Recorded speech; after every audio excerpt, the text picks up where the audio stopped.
Hello students, good morning.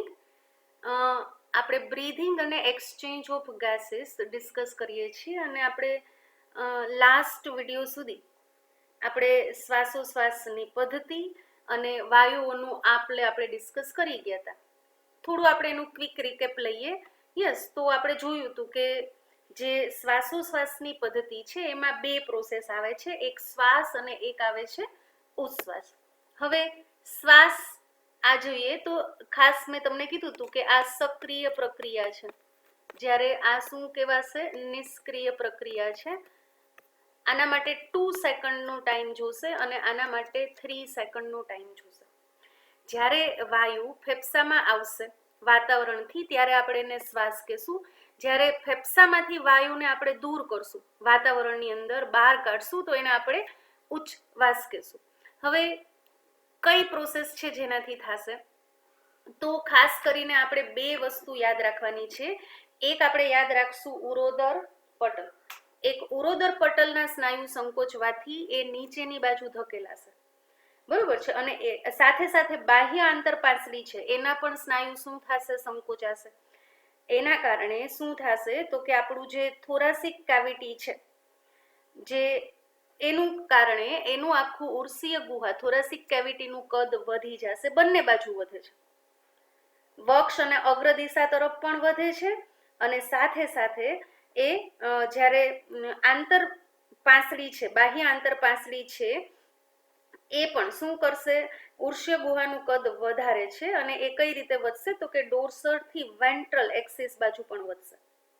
વક્ષ અને અગ્ર દિશા બંને તરફ થશે.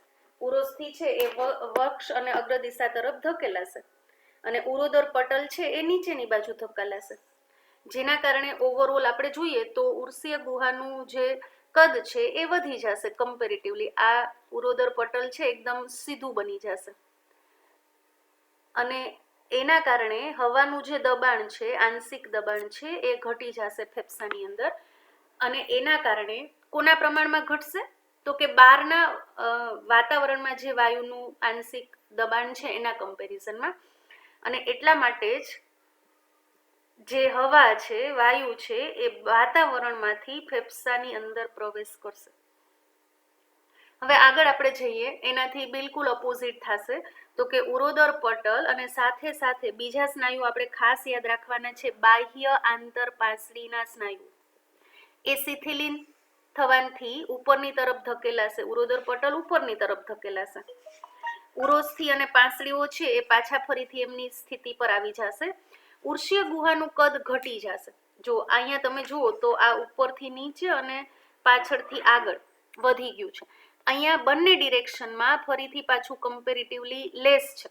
અહીંયા આટલું વોલ્યુમ છે, અહીંયા વધારે છે, જેના કારણે શું થશે? ફેફસા વધારે દબાઈ જશે, કારણ કે એને જગ્યા એટલી નથી મળતી.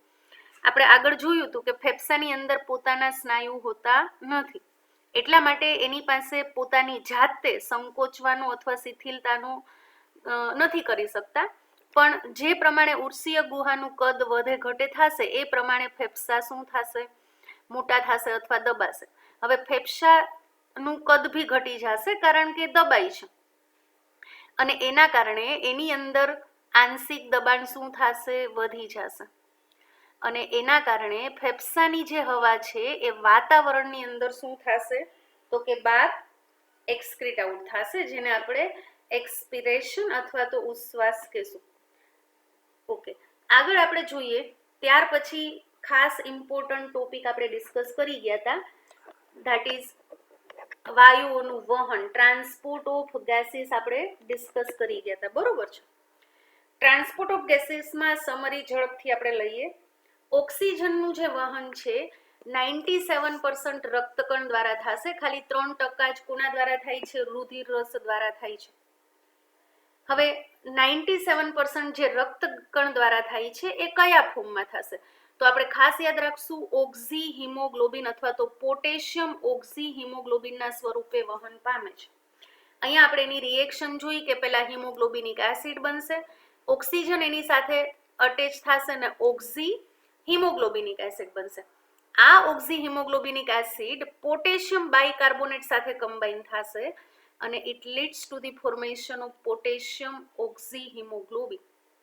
તો ફરીથી આપણે યાદ રાખવાનું છે કે મેક્સિમમ ઓક્સિજનનું વહન રક્તકણ દ્વારા થશે, કારણ કે એની અંદર હિમોગ્લોબિન છે, જે રેસ્પિરેટરી પિગમેન્ટ્સ આપણે કહીએ છીએ, જે ઓક્સિજન સાથે એટેચ થાય છે, એને એની સાથે એફિનિટી છે, અને કયા સ્વરૂપે પોટેશિયમ ઓક્સીહિમોગ્લોબિન બની જશે.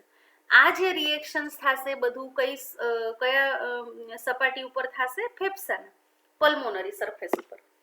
અને પોટેશિયમ ઓક્સીહિમોગ્લોબિન વાળું બ્લડ જ્યારે પેશીય સપાટી પર પહોંચશે ત્યારે ફરીથી ઓક્સિજન છૂટું પડી જશે, આ ડિસોસિએટ થઈ જશે ઓક્સીહિમોગ્લોબિન વાળું કોમ્પ્લેક્સ.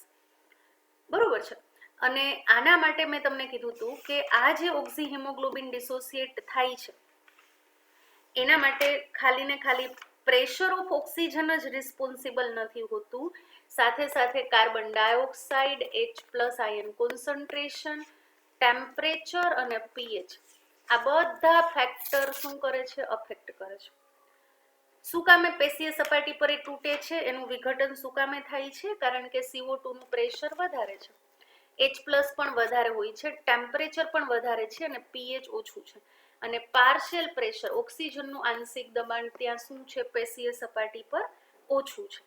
બરોબર છે. એટલે ખાસ યાદ રાખવાનું છે, આપણે લીધું હતું ઓક્સિજન ડિસોસિએશન કર્વ, ઓક્સિજન વિઘટન કર્વ આપણે કરી ગયા હતા, અને એમાં આપણે જોયું હતું ઓક્સિજન વિખંડન વક્ર, તો આપણે લીધું હતું કે આ વક્ર છે એ partial pressure of CO2, H+ ion કે આ બધા ફેક્ટરનું ઓક્સિજન અને હિમોગ્લોબિનનું જોડાણ ઉપર કેવી રીતે અસર થાય છે એનો આપણે અભ્યાસ કરી શકીએ. અને આપણે જોયું હતું કે જો ડાબી તરફ સ્થળાંતર થાય, આ જે ઓક્સિજન ડિસોસિએશન કર્વ છે આ રીતે, જો એ ડાબી બાજુ સ્થળાંતર થાય એટલે કે આ બ્લુ લાઈન આપણે રિપ્રેઝેન્ટ કરીએ તો એ શું ઇન્ડિકેટ કરે છે?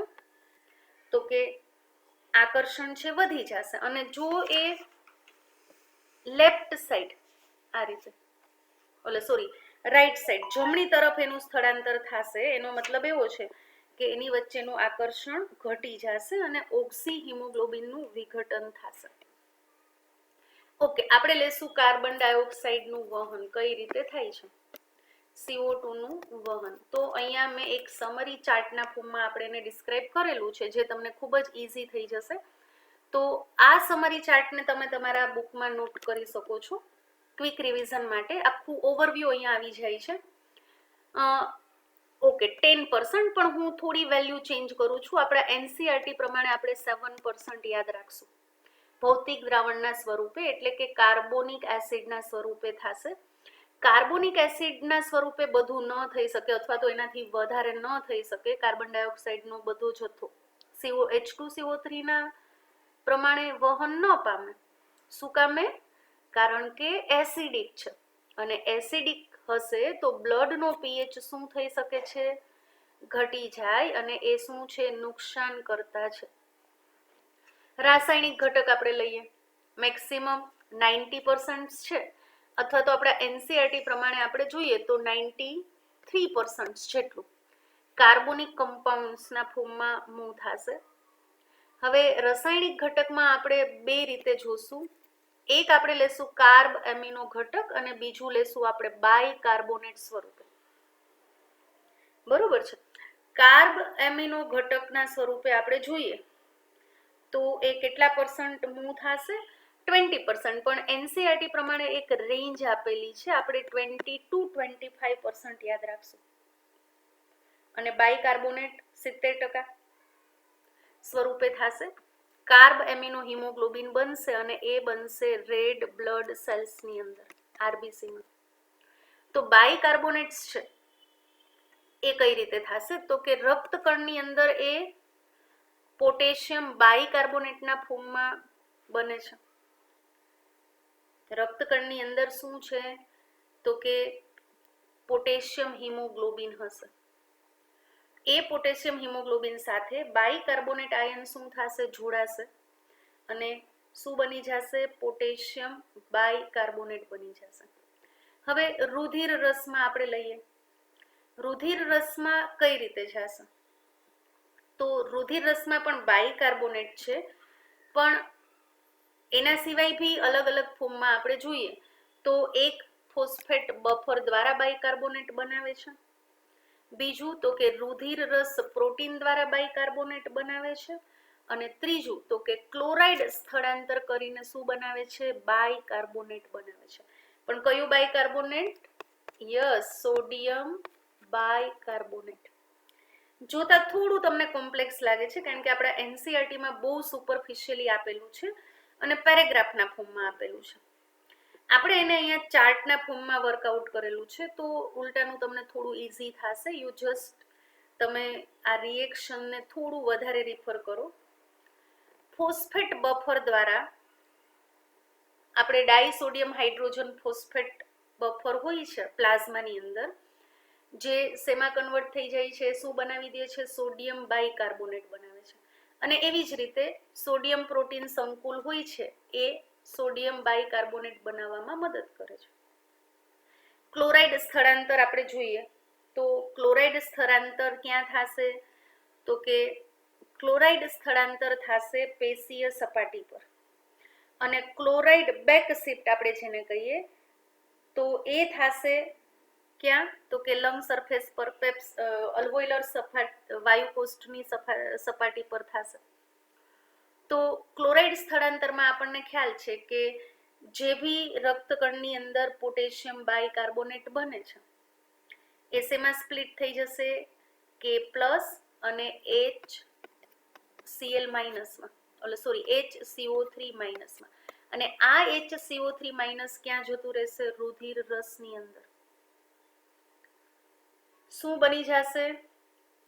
એ NaCl હોય એ Na+Cl માં જશે. Cl માઇનસ ક્યાં જતું રહેશે? રક્તકણમાં. ત્યાં એ શું બનાવી દેશે? KCl. અને HCO3 માઇનસ રક્તકણમાંથી આવશે અને Na+ સાથે કમ્બાઈન થઈ અને સોડિયમ બાયકાર્બોનેટ બનાવી દેશે. આ વસ્તુ એટલા માટે થશે કારણ કે રક્તકણની દિવાલ છે એ ખાલી ને ખાલી ઋણ આયન માટે જ પ્રવેશશીલ હોય છે. આપણે એને ડોનાન ઇક્વિલિબ્રિયમ પણ કહી શકીએ છીએ. પોઝિટિવ એટલે કે ઘન આયન માટે એ પ્રવેશશીલ નથી. ઓકે, તો અહીંયા આપણે કાર્બન ડાયોક્સાઇડ્સનું ટ્રાન્સપોર્ટની શું કરી ગયા? સમરી કરી ગયા. અને ઓક્સિજન અને કાર્બન ડાયોક્સાઇડના વહન ટ્રાન્સપોર્ટની આપણે સમરી ચાર્ટ લીધું. હવે આપણે લઈએ નેક્સ્ટ થિંગ્સ, શ્વસનનું કદ અને ક્ષમતા આપણે જોશું. બરોબર છે? એટલે કે ફૂફસીય કદ અને ક્ષમતા પણ આપણે એને કહી શકીએ. હવે ઘણા બધા ઘટકો છે કે જે આપણી શ્વસન ક્ષમતા જે છે એને શું કરે છે? અસર કરે છે. આપણી શ્વસનની જે ક્ષમતા છે આપણને ખ્યાલ છે કે 12 to 16 બ્રીથ પર મિનિટ. એક મિનિટમાં 12 થી 16 વખત શું થાય છે? બરોબર છે, નોર્મલ રેસ્ટ કન્ડિશનની અંદર.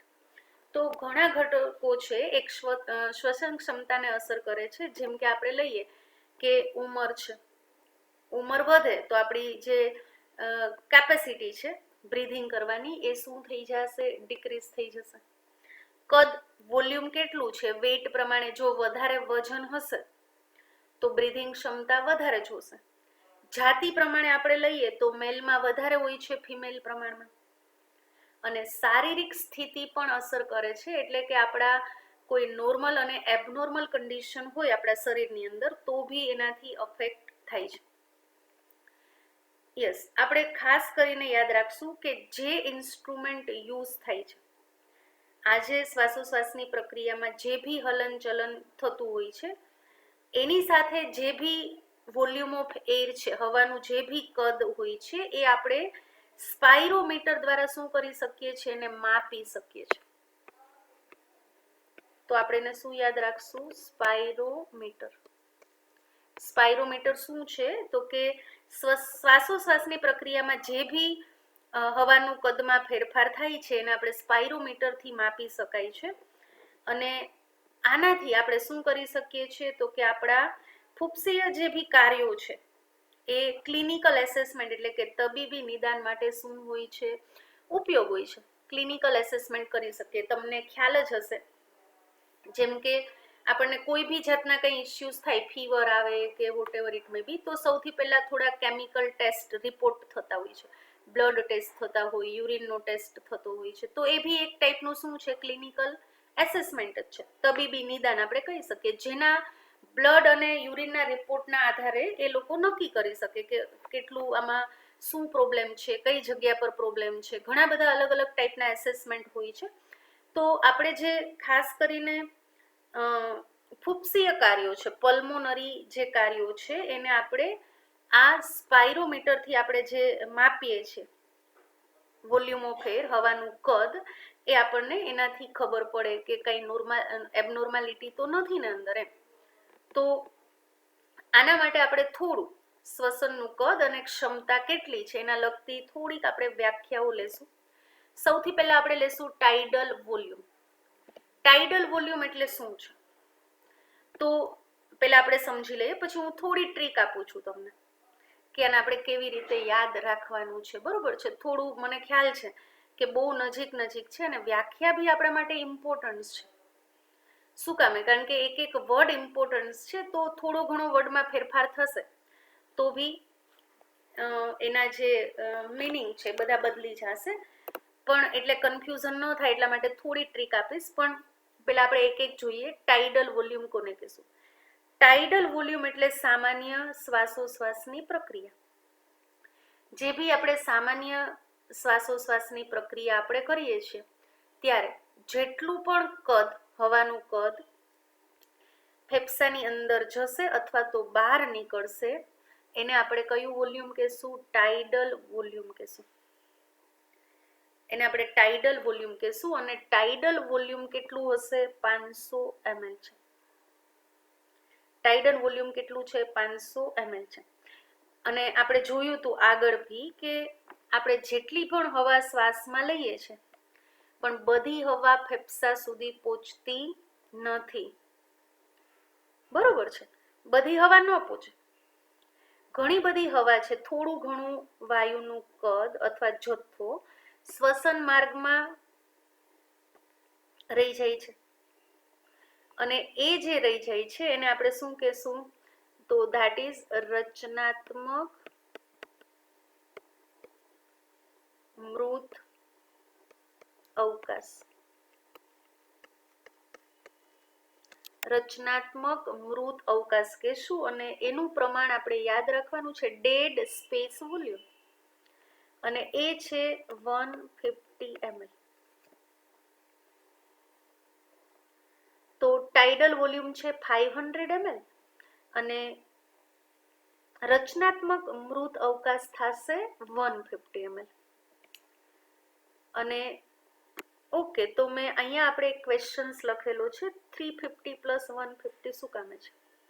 કારણ કે 150 ml જે છે, જે શ્વસન માર્ગની અંદર છે, એ આપણને મળવાની નથી. એ એક્સચેન્જ ઓફ ગેસીસ એટલે કે આપલેમાં કામ નથી આવતી.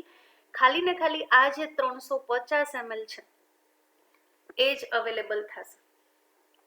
તો ટોટલ આપણે લઈએ છીએ 500 ml, બહાર બી 500 ml કાઢીએ, પણ એમાંથી 150 ml શું થશે? Residual volume. ઓકે, તો એ પ્રમાણે આપણે જોઈએ કે 1 મિનિટમાં આપણે કેટલી તંદુરસ્ત મનુષ્ય હોય, હેલ્ધી મેન, એ 1 મિનિટમાં કેટલી હવા છે એ બહાર કાઢી શકે અથવા તો શ્વાસમાં લઈ શકે. તો આપણને ખબર છે કે આપણે કેટલી વાર 1 મિનિટમાં શ્વાસ લઈએ છીએ? 12 થી 16 વખત. તો 500 multiplied by 12 or 16, તો we have a 6000 to 8000 ml per minute. આટલી હવા આપણે શ્વાસમાં લઈએ છીએ અથવા તો બહાર કાઢીએ છીએ 1 મિનિટની અંદર, તંદુરસ્ત કન્ડિશનની અંદર, હેલ્ધી કન્ડિશનની અંદર. ત્યાર પછી આપણે બીજું લેશું ઇન્સ્પાયરેટરી રિઝર્વ વોલ્યુમ. ઇન્સ્પાયરેટરી રિઝર્વ વોલ્યુમને આપણે શોર્ટમાં IRV લખશું. શું છે એ આપણે લઈએ. ઇન્સ્પાયરેટરી રિઝર્વ વોલ્યુમ એટલે શું થશે?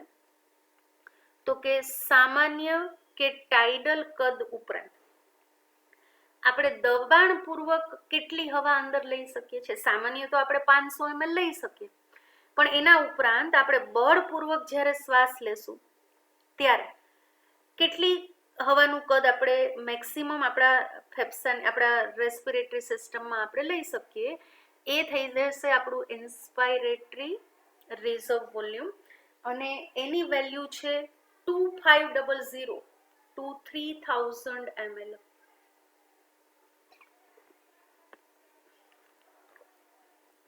તો ટાઇડલ વોલ્યુમની ઉપરાંત આપણે જે ભી દબાણપૂર્વક હવા અંદર લેશું એ થઈ જશે, કારણ કે ઇન્સ્પાયરેટરી છે એટલે અંદર લેવાની હવા, પણ કઈ રીતે? તો કે દબાણપૂર્વક. આપણે અહીંયા માટે આપણો ઇમ્પોર્ટન્ટ વર્ડ કયો છે? દબાણપૂર્વક. ટાઇડલ વોલ્યુમમાં આપણે નોર્મલ સામાન્ય શ્વાસોશ્વાસની પ્રક્રિયા હતી, અહીંયા આપણે દબાણપૂર્વક કેટલો શ્વાસ અંદર લઈ શકીએ એ આપણે યાદ રાખશું, અને એની રેન્જ આપેલી છે 2500 થી 3000 ml. ત્યાર પછી નેક્સ્ટ આપણે લઈએ ઇન્સ્પાયરેટરી કેપેસિટી. ઇન્સ્પાયરેટરી કેપેસિટી એટલે શું થશે? તો કે નોર્મલ અને આપણે ફોર્સિબલ બે કન્ડિશનની અંદર આપણે ટોટલ કેટલી હવા આપણે લઈ અકોમોડેટ કરી શકીએ. ધારો કે આપણે એક વખત સામાન્ય શું કરી દીધું? શ્વાસ બહાર કાઢી દીધું. સામાન્ય ઉચ્છવાસ બાદ જે ભી દાખલ કરેલું હવાનું કુલ કદ છે, કુલ કદ એટલે શું થશે? તો કે નોર્મલી સામાન્ય શ્વાસોશ્વાસમાં આપણે કેટલું લીધું છે અને આપણે દબાણપૂર્વક કેટલું લઈ શકીએ છીએ, બંનેનો સરવાળો થશે ઇન્સ્પાયરેટરી કેપેસિટી. તો આપણે યાદ રાખવાનું છે ટાઇડલ વોલ્યુમ એટલે ઇન્સ્પાયરેટરી કેપેસિટી એટલે ટાઇડલ વોલ્યુમ પ્લસ આઈઆરવી થશે, અને એપ્રોક્સિમેટ એની રેન્જ બી આપણે લઈ શકીએ. જો આની હાયર રેન્જ ગણશું તો આન્સર આવશે 3500 ml, higher range maximum. Expiratory reserve volume પહેલામાં શું હતું? ઇન્સ્પાયરેટરી રિઝર્વ વોલ્યુમ હતું. અહીંયા શું આવશે? એક્સપાયરેટરી રિઝર્વ વોલ્યુમ આપણે કહેશું. એક્સપાયરેટરી રિઝર્વ વોલ્યુમ શું થશે? તો કે ફરીથી આપણે જેમ ઇન્સ્પાયરેટરી રિઝર્વ વોલ્યુમમાં લીધું હતું કે ભાઈ સામાન્ય શ્વાસ આપણે લીધો પછી આપણે દબાણપૂર્વક કેટલું લઈએ અંદર, અહીંયા આપણે એક્સપાયરેટરી છે એટલે એક સામાન્ય ઉચ્છ્વાસ બાદ આપણે હવાને કેટલું દબાણપૂર્વક બહાર કાઢી શકીએ છીએ એ થઈ જશે આપણું એક્સપાયરેટરી રિઝર્વ વોલ્યુમ, અને એનું એમાઉન્ટ આપણે અંદાજે કેટલું થશે? તો કે 1000 ml થી લઈ અને 1100 ml જેટલું હશે. બરોબર છે. તો નેક્સ્ટ આપણે લઈએ રેસિડ્યુઅલ વોલ્યુમ. રેસિડ્યુઅલ વોલ્યુમ એટલે શું છે? રેસિડ્યુઅલ વોલ્યુમમાં આપણે જોઈએ કે આપણે એક વખત દબાણપૂર્વક શ્વાસ બહાર કાઢી નાખ્યો, દબાણપૂર્વક ઉચ્છવાસ બાદ જે ભી હવાનો જથ્થો લંગ્સની અંદર ફેફસાની અંદર વધે છે, ફેફસામાં જે ભી બાકી રહેલું વાયુનું કદ છે એ થઈ જશે રેસિડ્યુઅલ વોલ્યુમ, અને એનું પ્રમાણ આવશે 1100 થી 1200 ml જેટલું. એની વેલ્યુ કેટલી છે? 1100 થી 1200 ml જેટલી એની વેલ્યુ છે. ઓકે, હવે આગળ આપણે લઈએ functional residual capacity. Functional residual capacity એટલે શું થશે? આપણે લીધું એ પ્રમાણે રેસિડ્યુઅલ વોલ્યુમ એટલે ફોર્સફુલ દબાણપૂર્વક આપણે ઉચ્છ્વાસ બાદ આપણે કેટલું વોલ્યુમ વધે છે ફેફસાની અંદર એ. પણ ફંક્શનલ રેસિડ્યુઅલ વોલ્યુમમાં આપણે શું યાદ રાખવાનું છે કે અહીંયા આપણે દબાણપૂર્વક છે ઉચ્છ્વાસ, અહીંયા આપણે શું યાદ રાખવાનું છે? સામાન્ય ઉચ્છ્વાસ બાદ જે ભી ફેફસાનું કદ ફેફસામાં હવાનું કદ વધે છે એ થઈ જશે આપણું ફંક્શનલ રેસિડ્યુઅલ કેપેસિટી. અહીંયા દબાણપૂર્વક વર્ડ આવે છે, અહીંયા સામાન્ય વર્ડ આવે છે, બાકી બધું સરખું છે. અને ફંક્શનલ રેસિડ્યુઅલ કેપેસિટી એટલે ERV પ્લસ RV થશે, અને એની વેલ્યુ છે 2300 ml. એક્સપાયરેટરી કેપેસિટી ઉચ્છવાસ ક્ષમતા આપણે કહી શકીએ. જેમ ઇન્સ્પાયરેટરી કેપેસિટી આપણે લીધું, શ્વસીય ક્ષમતા કેટલી છે? આપણે દબાણપૂર્વક એટલે કે સામાન્ય ઉચ્છવાસ બાદ આપણે કેટલું દબાણપૂર્વક શ્વાસને અંદર લઈ શકીએ છીએ, કેટલું કુલ વાયુનું કદ લઈ શકીએ છીએ। એવી જ રીતે એક્સપાયરેટરી કેપેસિટી, એક્સપાયરેટરી કેપેસિટીમાં સામાન્ય શ્વાસ આપણે લીધો પછી કેટલું આપણે જે બી આપણે નિકાલ કરીએ કુલ કદ એને આપણે શું કહેશું? એક્સપાયરેટરી કેપેસિટી, કુલ વાયુનું કદ, અને એની વેલ્યુ થશે ટીવી પ્લસ ERV થશે। હમણાં એક ટ્રીક આપીશ જેનાથી તમને આ ખૂબ જ ઈઝી થઈ જશે, યાદ રાખવું એકદમ ઈઝી થઈ જશે, બરોબર છે? ઓકે, નેક્સ્ટ આપણે લઈએ વાઇટલ કેપેસિટી। વાઇટલ કેપેસિટી શું છે? તો કે વ્યક્તિ દ્વારા શ્વાસોશ્વાસમાં લેવાતું હવાનું કુલ કદ। આપણે એક વખત ઊંડાણપૂર્વક શ્વાસ લીધો પછી આપણે દબાણપૂર્વક કેટલો શ્વાસ બહાર કાઢી શકશું, કેટલું હવાનું કદ આપણે બહાર કાઢી શકશું, અથવા તો આપણે એને ઊંધી રીતે પણ આપણે કહી શકીએ કે એક વખત આપણે શું કરીએ, દબાણપૂર્વક આપણે વાસ કરી દીધું પછી આપણે ઊંડાણપૂર્વક કેટલો શ્વાસ અંદર લઈ શકીએ, તો એને આપણે શું કહેશું? વાઇટલ કેપેસિટી, એટલે કે ટોટલ કુલ હવાનું કદ કેટલું છે। અને એના માટે આપણે ટાઇડલ વોલ્યુમ, IRV, ERV બધાનો સરવાળો થશે અને 4600 આવશે। વાઇટલ કેપેસિટી જે છે એ સૌથી વધારે આપણને માઉન્ટેન ડ્વેલર્સ છે, એથ્લેટ્સ છે કે યંગ પર્સન અને મેનમાં વધારે જોવા મળે છે। ત્યાર પછી આપણે લઈએ total lung capacity. Total lung capacity શું છે? તો કે ફેફસાની અંદર વધુ ને વધુ પ્રમાણમાં હવાને સમાવવાની કુલ ક્ષમતા કેટલી છે? વધારે ને વધારે આપણે મેક્સિમમ આપણે લંગ્સની અંદર કેટલી હવાને સમાવી શકીએ છીએ એ થઈ જશે આપણી ફૂફસીય ક્ષમતા અથવા તો ટોટલ લંગ કેપેસિટી। કે આપણે એક વખત મહત્તમ શ્વાસ ફેફસાની અંદર ભરી દો મહત્તમ, અને શ્વસન માર્ગમાં રહેલો હવાનો જથ્થો ટોટલ બધું આવી ગયું, ટોટલ ફેફસાની અંદર અને શ્વસન માર્ગની અંદર બધું થઈને કેટલું થશે? તો બધાનો સરવાળો, ચારે ચાર વોલ્યુમનો સરવાળો આપણે જોઈએ તો એ થઈ જશે આપણી ટોટલ લંગ કેપેસિટી, અને એનું વેલ્યુ છે 5 to 6 લીટર। ઓકે, હવે આ જે છે સ્પાયરોમેટ્રી, આપણે જેમ લીધું હતું કે ભાઈ સ્પાયરોમીટરમાં આપણને આ ટાઈપનો શું મળે છે? ગ્રાફ મળે છે, તો એને આપણે શું કહેશું? સ્પાયરોમેટ્રી કહેશું। અહીંયા આપણને જે ગ્રાફ મળે છે, અહીંયા આપણે જોઈએ તો આ શું આપેલું છે? ટાઇડલ વોલ્યુમ આપેલું છે। સામાન્ય શ્વાસોશ્વાસની પ્રક્રિયામાં આવું આવશે। પછી એવું કહેવામાં આવે કે તમે એકદમ ઊંડાણપૂર્વક દબાણપૂર્વક શ્વાસને બહાર કાઢો એટલે આપણને આવું મળશે લાઈન, આ ટાઈપની। પછી એવું કહેવામાં આવે કે એકદમ દબાણપૂર્વક શ્વાસ અંદર લેવાનો છે તો આ રીતે આવશે, અને અહીંયા આ રીતે વધશે। આ નોર્મલ છે, નોર્મલ શ્વાસોશ્વાસમાં।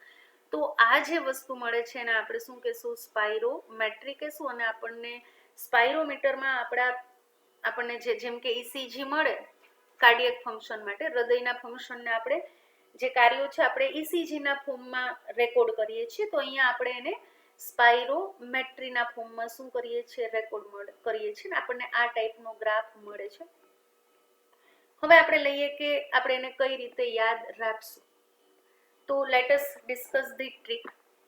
ખૂબ જ ઇમ્પોર્ટન્ટ છે અને ઇઝી પણ છે, બરોબર છે?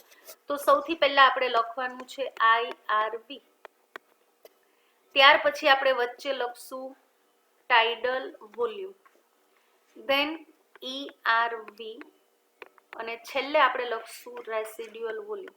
આ તમે નોટ ડાઉન કરી દેજો, આટલાથી તમે બધું યાદ રાખી શકશો। Yes, okay, IRV plus TV. Okay, IRV ની વેલ્યુઝ આપણને ખબર છે 2500 to 3000 ml, ટાઇડલ વોલ્યુમ છે 500 ml, ERV 1000 ટુ 1100 ml અને રેસિડ્યુઅલ વોલ્યુમ તમારે 1100 છોડ્યું તો ત્યાંથી ચાલુ કરી અને 1200 ml કરવાનું છે, બરોબર છે. ઓકે, આઈઆરવી પ્લસ ટીવી થશે આઈસી, ઇન્સ્પાયરેટરી કેપેસિટી. ટીવી પ્લસ ઈઆરવી થશે એક્સપાયરેટરી કેપેસિટી અને ઈઆરવી પ્લસ આરવી થશે ફંક્શનલ રેસિડ્યુઅલ કેપેસિટી. ઓકે, હવે અહીંયા આપણે એની વેલ્યુઝ, આ ચાર જ વેલ્યુ તમારે યાદ રાખવી પડશે કારણ કે બાકી તો બધાનો સમ જ કરવાનો છે. હવે અહીંયા આપણે રેન્જ લઈએ તો થઈ જશે 3000 ટુ 3500. આ બેનો આપણે સમ કરશું તો 1500 ટુ 1600 અને ફંક્શનલ રેસિડ્યુઅલ કેપેસિટીમાં આપણે લઈએ તો એની વેલ્યુઝ આપણે શું લખશું 1000 અને 1100. તો અહીંયા આપણે અપર લોઅર લિમિટનો સમ કરશું તો 2100 ટુ 2300 ml થશે. તો આ બાજુનો સમ છે. બીજી બાજુ આપણે લેશું. યસ, હવે હું આ બાજુ લખું છું. યસ, અહીંયા આપણે આ 3 નો સમ કરવાનો છે. ટાઇડલ વોલ્યુમ, આઈઆરવી અને ઈઆરવી. તો એને આપણે કહેશું વાઇટલ કેપેસિટી. 3 ની લોઅર લિમિટ અપર લિમિટ લઈએ 25005 એટલે 3000 અને અહીંયા આપણે એની વેલ્યુઝ લખશું. કેટલી આવશે? 4000 ટુ 3500 અને અહીંયા આપણે 11 એટલે 4600 ml થશે. 3 નો સમ કર્યો. વાઇટલ કેપેસિટી પ્લસ આરવી એ થઈ જશે ટોટલ લંગ કેપેસિટી. બધાનું ટોટલ આપણે ફેફસાની અંદર વધુ ને વધુ પ્રમાણમાં આપણે કેટલી હવાને શું કરી શકીએ છીએ? સમાવી શકીએ છીએ. એ જે ક્ષમતા છે એને આપણે ટોટલ લંગ કેપેસિટી કહેશું. બધી નોર્મલી સામાન્ય સ્થિતિમાં, દબાણપૂર્વક સ્થિતિમાં કેટલી અંદર રાખી શકીએ, કેટલી બહાર કાઢી શકીએ. યસ, તો એ થઈ જશે ટોટલ લંગ કેપેસિટી અને આ બધાનો સમ અથવા તો આ 4000 માં આપણે 1100 એડ કરશું એટલે આપણને વેલ્યુ મળશે 5100 અને 4600 માં આપણે 1200 એડ કરશું એટલે આપણને મળશે 5800. તો આ આપણી એક શોર્ટ ટ્રીક છે. યસ, આઈઆરવી, ટીવી, ઈઆરવી સિક્વન્સ આ રીતે યાદ રાખી દેવાની. આ તમને એટલા માટે ઇઝી થશે કારણ કે ઘણી વખત ક્વેશ્ચન પૂછાય કે વોટ ઇઝ ધ ટીએલસી, નીચે ઓપ્શન આપેલા હોય. જો હું ટીએલસી માટે ઘણા બધા અલગ અલગ ઇક્વેશન લખી શકું. અહીંયા જુઓ તમે, vital capacity plus residual volume અથવા તો હું શું લખી શકું? IRV plus TV plus ERV plus RV, 4 નો સમ. આ બી એક ઇક્વેશન થાય. આ બેને હું આઈઆરવી પ્લસ ટીવી ને હું લઈ લઉં આઈસી તો હું બીજી ઇક્વેશન શું લખી શકું? IC plus ERV plus RV. Okay, હું આ ટીવી અને ઈઆરવી ને સાથે લઈ લઉં તો હું આમ લખી શકું IRV plus EC plus RV. Okay, હું ઈઆરવી અને આરવી ને સાથે લઈ શકું તો ફંક્શનલ રેસિડ્યુઅલ કેપેસિટી છે, બરોબર ને? તો હું શું લખી શકીશ?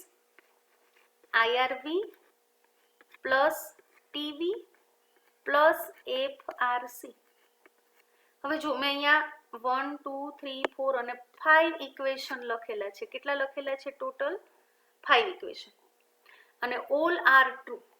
તો તમને ક્વેશ્ચનમાં ઓપ્શનમાં પૂછાય તો તમે આમાંથી ઇન્ટરપ્રિટ કરી શકો કે કઈ ઇક્વેશન રાઈટ છે અથવા તો which of the following is incorrect. એક ખોટી આપેલી હોય, 3 સાચી આપેલી હોય. વેલ્યુઝ બી તમારે ખાલી 4 યાદ રાખી લ્યો તો તમે બધાના વેલ્યુઝને પણ શું યાદ રાખી શકો છો? એકદમ થરલી ઇઝી વેમાં તમે એને રિમેમ્બર કરી શકો છો. હા, બીજું એક વર્ડ તમને કદાચ ખ્યાલ હોય તો આપણે અમુક જગ્યાએ સામાન્ય આવે છે, અમુક જગ્યાએ દબાણપૂર્વક આવે છે, બરોબર છે. તો એને બી તમે થોડું બ્રેકેટમાં લખીને એને શું કરી શકો છો, યાદ રાખી શકો છો. તો અહીંયા હું કહું, ધારો કે આઈઆરવી છે, તો આપણે દબાણપૂર્વક કેટલો શ્વાસ લઈએ છીએ, તો અહીંયા આવી જશે દબાણપૂર્વક, દબાણ વર્ડ લખી નાખો. ટાઇડલ વોલ્યુમમાં તમે લખી નાખો સામાન્ય સ્થિતિમાં કેટલું લઈ શકાય. અહીંયા ફરીથી દબાણ લખી નાખો, એટલે કે દબાણપૂર્વક એટલે કેટલો શ્વાસને શું કરી શકીએ, બહાર કાઢી શકીએ. રેસિડ્યુઅલ વોલ્યુમ તો કે કેટલી હવા વધે છે, પણ ક્યારે, તો અહીંયા લખી દેવાનું કે દબાણ કોના પછી, તો કે દબાણ ઉચ્છ્વાસ પછી કેટલી હવાનું કદ વધે છે. અને ફંક્શનલ રેસિડ્યુઅલ વોલ્યુમમાં તમે એક વર્ડ એવો લખી નાખો, અહીંયા દબાણ ઉચ્છ્વાસ પછી વધે છે, અહીંયા સામાન્ય ઉચ્છ્વાસ પછી કેટલું હવાનું કદ ફેફસામાં વધે છે, એ થઈ જશે ફંક્શનલ રેસિડ્યુઅલ કેપેસિટી. હવે આઈસી અને ઈસીમાં પણ તમે જુઓ તો આઈસી શું છે, તો કે સામાન્ય વર્ડ જ આવે છે, દબાણપૂર્વક નથી આવતું. શું આવે છે, સામાન્ય ઉચ્છ્વાસ બાદ આપણે જે બી અંદર લઈએ છીએ, અને અહીંયા સામાન્ય શ્વાસ બાદ આપણે જે બી બહાર કાઢીએ છીએ એ થઈ જશે આપણી એક્સપાયરેટરી કેપેસિટી. અને વાઇટલ કેપેસિટીમાં બંને ઊંડાણપૂર્વક, બહાર પણ આપણે એકવાર ઊંડાણપૂર્વક શ્વાસ કાઢી લીધો, પછી આપણે ઊંડાણપૂર્વક કેટલો લીધો, અને અથવા તો આપણે ઊંડાણપૂર્વક પહેલા શ્વાસ લઈ લીધો અને પછી આપણે ઊંડાણપૂર્વક કેટલો બહાર કાઢી શકીએ છીએ, તો એ થઈ જશે વાઇટલ કેપેસિટી. વાઇટલ કેપેસિટીમાં બંને શું આવશે, દબાણપૂર્વક બંને વસ્તુ.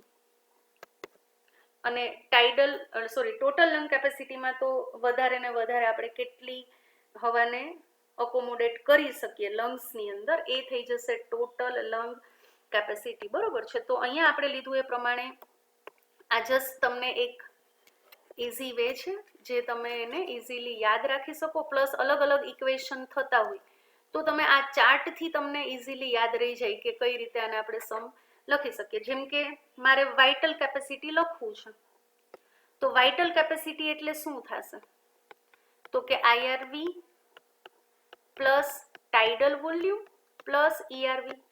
આ ચાર્ટ ઉપરથી હું જોઈને લખી શકું, ઓકે.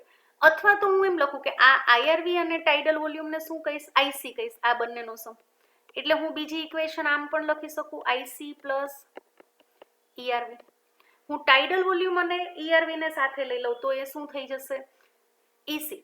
તો આઈઆરવી પ્લસ ઈસી આમ ભી લખી શકું.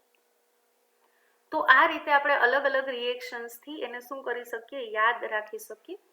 તો this is the one of the easiest way. Yes. અને આને જો તમારે એક યાદ રાખવું હોય તો યુ જસ્ટ એકદમ સ્પીડમાં શોર્ટ ફોર્મ લખી દઉં છું, આઈઆરવી ટાઇડલ વોલ્યુમ ઈઆરવી અને નેક્સ્ટ થઈ જશે રેસિડ્યુઅલ વોલ્યુમ. આ બેનો સમ આઈસી, આ બંનેનો સમ એસી, આ બંનેનો સમ એફઆરસી, આ ત્રણનો સમ વાઇટલ કેપેસિટી, અને vital capacity plus RV total lung capacity. બસ આ રીતે એક શોર્ટમાં લખી નાખો. આ ચારની વેલ્યુ જ ખાલી લખવાની છે, યાદ રાખવાની છે. યસ, અહીંયા તમે લખી નાખો કે મેક્સિમમ 3000, અહીંયા 500, અહીંયા 1000 ટુ 1100, અને અહીંયા 1100 ટુ 1200. બસ આ બાકીનું બધું તમે આ ચાર્ટ ઉપરથી શું કરી શકશો, સોલ્વ કરી શકશો. સો આ એક ઇઝીએસ્ટ વે છે. અહીંયા પણ એને થોડુંક મેં શોર્ટમાં અહીંયા બી તમને આપી દીધું છે એક સમરીના ફોર્મમાં. અહીંયા બી એવી જ રીતે લખેલું છે કે ટાઇડલ વોલ્યુમ અને આઈઆરવી બેનો સમ થશે, આ બે ભેગા થઈ જશે એટલે ઇન્સ્પાયરેટરી કેપેસિટી. ટાઇડલ વોલ્યુમ અને ઈઆરવી બંને ભેગા થશે એટલે એ થશે એક્સપાયરેટરી કેપેસિટી. અને અહીંયા રેસિડ્યુઅલ વોલ્યુમ અહીંયા આપેલું છે, તો એક્સપાયરેટરી રિઝર્વ વોલ્યુમ અને આ બે ભેગા થશે એટલે થઈ જશે ફંક્શનલ રેસિડ્યુઅલ કેપેસિટી. ઓકે. અહીંયા વાઇટલ કેપેસિટીમાં ત્રણે ત્રણ, અને ટોટલ લંગ કેપેસિટીમાં બધા આવી જશે 4 પણ આના કરતાં બી પેલું વધારે બેટર છે. તમે એને એકદમ વ્યવસ્થિત અને ઇઝી વેમાં શું યાદ રાખી શકો છો, બરોબર છે. તો અહીંયા આપણે કઈ રીતે આખી ફૂફસીય ક્ષમતાઓ અને ફૂફસીય કદ આપણે જોયા, થોડા ડેફિનેશન્સ આપણે લીધા. અને આના ઉપરથી જો આ બધા નોર્મલ વેલ્યુઝ છે કે નોર્મલ હેલ્ધી ઇન્ડિવિજ્યુઅલ હોય, તંદુરસ્ત મનુષ્ય હોય, તો એમાં આ બધા ઇન્સ્પાયરેટરી રિઝર્વ વોલ્યુમ આટલું હોય, ઇન્સ્પાયરેટરી એની ટોટલ ફેફસાની જે લંગ કેપેસિટી છે એ આટલી હશે. પણ જો કંઈ આપણા ફેફસાની અંદર કંઈ બી ડેમેજ થશે તો આ બધા વોલ્યુમ અને ક્ષમતા છે બધું અફેક્ટ થશે. અને એની વેલ્યુ ઉપરથી આપણને ખબર પડી શકે અથવા તો તબીબ જે હોય તબીબી નિદાન થઈ શકે કે there is a certain damage inside the lungs, અલ્વોઇલાઈમાં ડેમેજ છે, કેટલા એમાઉન્ટમાં ડેમેજ છે, એને પણ એ લોકો આઈડેન્ટિફાઈ કરી શકે છે. ઓકે સ્ટુડન્ટ્સ, તો આજના વિડીયોમાં આપણે તો ખાસ કરીને શ્વસનનું કદ અને ક્ષમતા, જે અગેન ઇમ્પોર્ટન્ટ પાર્ટ છે આ ચેપ્ટરનું, અને આપણે શોર્ટમાં ટ્રીક બી લીધી અને કઈ રીતે યાદ રાખી શકાય. ઓકે, જો કંઈ ડાઉટ્સ હોય તો તમે મને પૂછી દેજો WhatsApp through. Okay students, see you soon. Bye, have a nice day.